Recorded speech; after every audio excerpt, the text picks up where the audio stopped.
So we know that there are more than 200 serotypes of human papilloma virus, out of which 40 serotypes can infect humans, and out of which 30 can target the genital mucosa and cause cancers as well as genital warts. So we have classified this 30 serotypes of HPV into two, that is the high risk or the oncogenic type of HPV, and the low risk type which cause the genital warts. So this is important because we are targeting by vaccination, we are targeting these specific serotypes which are either oncogenic or which cause genital warts. So the high risk serotypes which cause cancers are mainly the 16 and 18. In around 87% of the cervical cancer in India are caused by these two serotypes. This is very important because most of the vaccines are targeting these two serotypes. So 87% of the cervical cancer in India are caused by 16 and 18 serotypes of the HPV, and the rest of the cervical cancer and other cancers that can be caused by serotypes like 31, 33, 45, 52, and 58. And the lowest type of HPV are mainly the 6 and 11. These two are targeted in the vaccination program, and also other like 42, 43, and 44, which cause the genital warts. So we must understand that most of the HPV infections clear spontaneously or they will resolve spontaneously, but a persistent infection by the oncogenic type of HPV can lead to pre-cancer as well as cancer. So so practically we cannot make a vaccine targeting all the serotypes, or 30 or 40 serotypes cannot be included in a vaccine. So that's why we are mainly identifying the high risk type of the serotypes and making the vaccine against them. So we can see that HPV is causally related to nearly 100% of cervical cancer, but HPV vaccine cannot be labeled only as a cervical cancer preventing vaccine because HPV causes a lot more cancers than the cervical cancer in both men as well as women. So which are the cancers caused by HPV? HPV causes cancer of the cervix, vagina, as well as vulva in female, cancer of the penis in men, cancer of anus in both men and women, and as well as the cancer of oropharynx, that is the back of throat in both men and women. So at least 6 types of cancers are caused by these oncogenic serotypes of HPV. So virtually all cervical cancers are caused by HPV, 70% of vaginal cancer, 43% of vulvar cancer, nearly 100% of genital warts, 88% of anal cancer, up to 56% of oropharyngeal cancer, and 50% of anal cancer are caused by HPV. So coming to the burden of cervical cancer in India, unfortunately, India is the capital of cervical cancer in the world because India contributes to 25% of the global load of cervical cancer. That is around 350 cases per day or 185 deaths every day due to cervical cancer in India, which translates to approximately 1 death due to cervical cancer in every 8 minutes in India, which is sadly nearly 100% is preventable too. And as we know, the cervical cancer is the second most common cancer in women in the 15 to 44 years age group.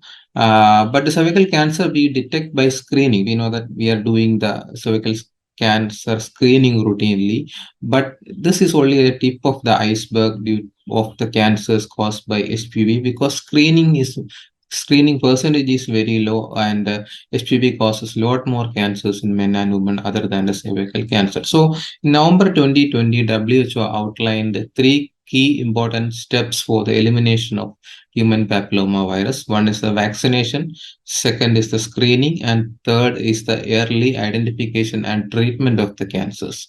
So this strategy is termed the 90-70-90 strategy. That is 90% of the kids up to 15 years should be fully vaccinated against HPV.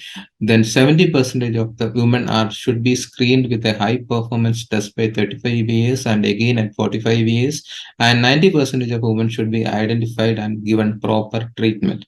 So, but unfortunately, currently the vaccination status against HPV in India is less than 0.5%, and the screening is also very low. It's only around 3.1%. So these targets are given by WHO. so that if these targets can be attained, we can eliminate HPV by 2030. That's the goal by WHO.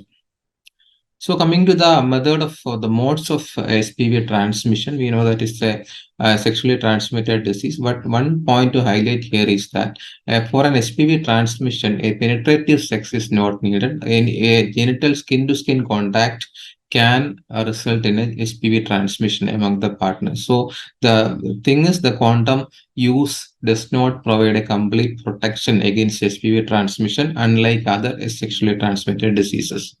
So, what is the need of vaccination against HPV? Because it's found that up to 90% of men and women will get HPV infection at some point in their life. And the question is, will this natural infection provides immunity like other viral infections? So the answer is no, because a natural infection by with HPV will not provide a sufficient neutralizing antibody to protect against future infections. There are multiple reasons for that.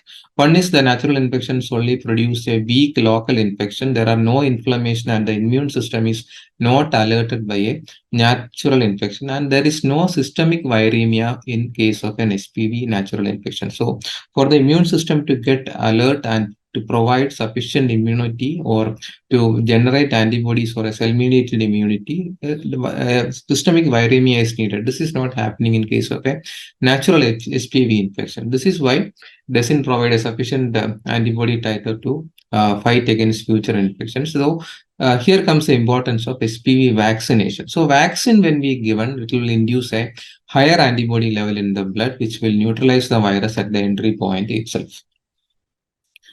So the second reason why we should go for an HPV vaccination is that for the cancers caused by HPV, only we have a established screening program for cervical cancers and pre-cancers. There are no routine screening recommendations or programs anywhere in the world to find out the other cancers caused by HPV, like the anal cancer, penile cancer, vulvar or vaginal cancer, and oropharyngeal cancer. So without these screening programs, these cancers may go undetected until they are in advanced stages. Other problem is, even though we can find out the cervical precancers with the screening methods, the treatment of these precancers and cancers can result in other health problems like infertility, etc. So these are the reasons why the HPV vaccination becomes very important. So the next question is, what should be the ideal timing of the HPV vaccine? The answer is, the younger the better, because adolescent females have an increased susceptibility to HPV infection compared to adults. So HPV vaccine should be given to females before they reach an age when the HPV infection rate increases. So now we have licensed HPV vaccines which can be given from 9 years onwards. So it is better to take as early as possible. So next question is, why a general neutral HPV vaccination becomes important. So apart from, we have seen that multiple male cancers are also caused by HPV. So apart from preventing these male cancers, when we aim at the elimination of HPV, a male vaccination facilitates a reduction in the HPV prevalence in the community. So the transmission can be from either partners. They can be either from a male to female or a female to male. Also, multiple data shows that HPV infections are more prevalent in males than females across the age groups. And also, when we vaccinate, the seroconversion rate is lower in case of males. Now coming to the type of vaccine or the vaccine platform used for the making of HPV vaccine. HPV is basically a double-stranded DNA virus, and all the currently available vaccines against HPV are based on the VLP platform, that is virus-like particles. VLPs are basically non-infectious subset of viral components that mimic the wild type virus, but it lacks a viral genetic material. So simply, it is a protein made by recombinant technology which mimics the virus. The protein components itself assembles into a viral-like structure without a genetic material. So basically, it is a it will be identical to a virus, but it will be non-infectious because it lacks the genetic material. So these VLPs are said to be a very attractive vaccine platform due to multiple reasons like the safety, ease of production. Then it will stimulate them both the B cell and T cell with generating more immunity, etc. So now coming to the vaccines available against HPV in India, we have three vaccines currently available against HPV in India. Previously, we have the Cervarix, the bivalent vaccine also. Now it is discontinued. So now we have two Gardasil. One is the quadrivalent Gardasil 4 as well as the 9-valent or the nonavalent Gardasil 9. Which covers the 9 serotypes, whereas the quadrivalent covers 4 serotypes. The quadrivalent covers the 611, which is mainly causing the genital warts, as well as the 16 and 18, which causes cancers. As we have already discussed, 87% of cervical cancers are caused by the serotype 16 and 18. So this quadrivalent vaccine includes 611, 16, and 18. So the nonavalent vaccine, which is a newer vaccine, which can be given for both sexes, it covers apart from 6, 11, 16, and 18, it covers 31, 33, 45, 52, and 58. The only issue is the cost of the vaccine. It is very costly compared to the other vaccine. So now we have the India's first indigenous HPV vaccine made by our own Serum Institute, that is the Cervavac, which is also a quadrivalent vaccine, which covers 6, 11, 16, and 18, same as Gardasil 4, but it is licensed for both sexes.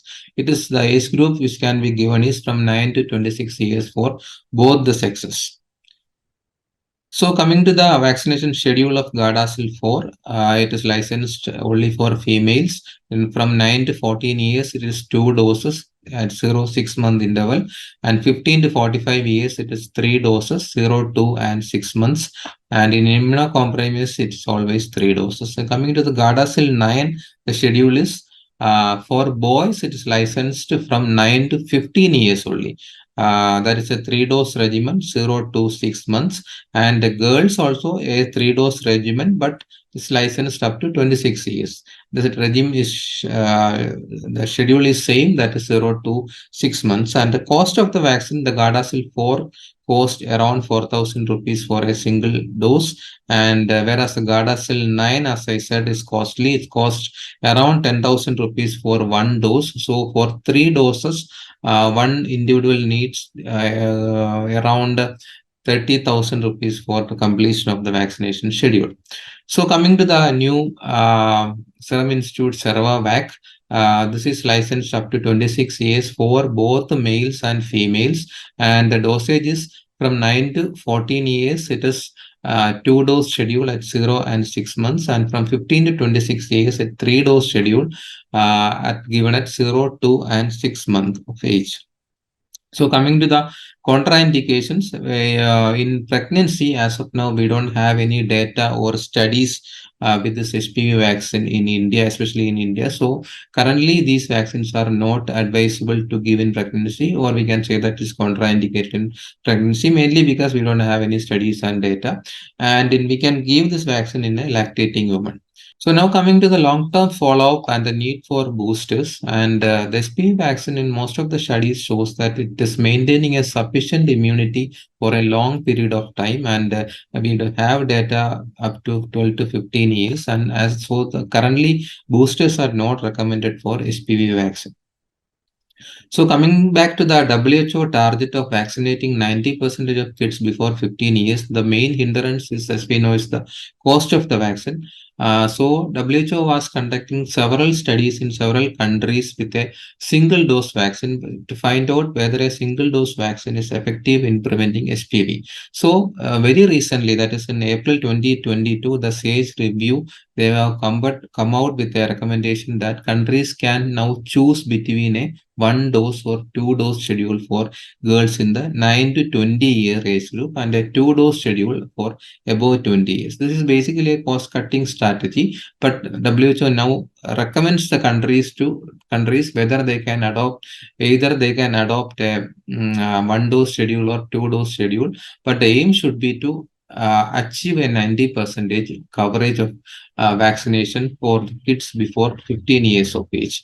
But as of now, this schedule is not approved by a single dose schedule is not approved by Government of India. So as of now, we need to follow the 2 or 3 dose schedule as recommended by the manufacturers.